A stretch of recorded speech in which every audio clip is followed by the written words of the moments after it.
বন্ধু, আজকে আমার বাবা 5,000 টাকা পাঠিয়ে দিয়েছে, চল ঈদের শপিংটা করিয়ে নেই। চল চলো চল।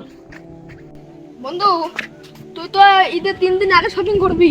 হ্যাঁ। তো আমি তো ঈদের 1 মাস আগে শপিং করেছি।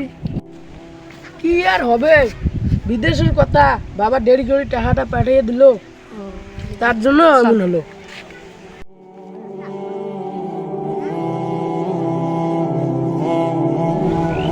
ঠিক আছে বন্ধু, তুই শপিং করতে চাই, আমি বাইকে যাই। ঠিক আছে, যাও।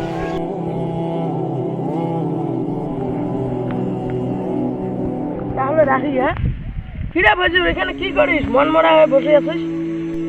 এই ভাই একটা কাম করতে বলেছে, তো তাই কামটা করতে পারিনি, তাই এখানে বসে আছি। তা তুই কোথায় যাচ্ছিস? আমি ঈদের শপিং করতে যাচ্ছি, তুই এখনো করিসনি? করিনি, করব। তাহলে তুই থাক, আমি এখন গেলাম।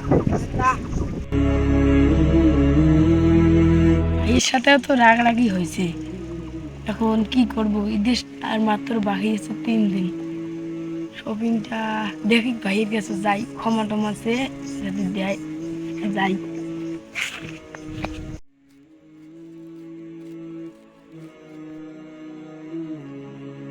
ভাইয়া ভাইয়া, কি বলো? এইবার ঈদের মার্কেট করা লাগছিল না? আমার কাছে কিছু টাকা পয়সা নাই, তার জন্য এইবার তো ঈদের মার্কেট হবে না। সবাই তো দেখছি ঈদের মার্কেট করছে। সবার তুলনায় আমার কাছে দিস না। না ভাইয়া না, এবার আমাকে একটা ড্রেস কিনে দিতেই হবে। সবাদের তুলনায় আমার কাছে দিস না। আমার দেখিস না, আমাদের মাথার উপরে বাবা মা নাই, দেখিস না আমি এখানে কৃষি কাম করে খাই। না ভাইয়া, আমাকে এইবার একটা কিনে দিতেই হবে। দেখ, ঈদ হলো আমাদের জন্য না, ঈদ হলো বড় লোকদের জন্য। না ভাইয়া, আমাকে একটা কিনে দিতেই হবে ড্রেস।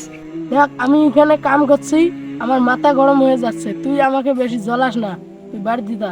না ভাইয়া, আমাকে একটা কিনে দিতেই হবে ড্রেস। তুই জানি এখান থেকে, ঈদের দিনে মার খাবি।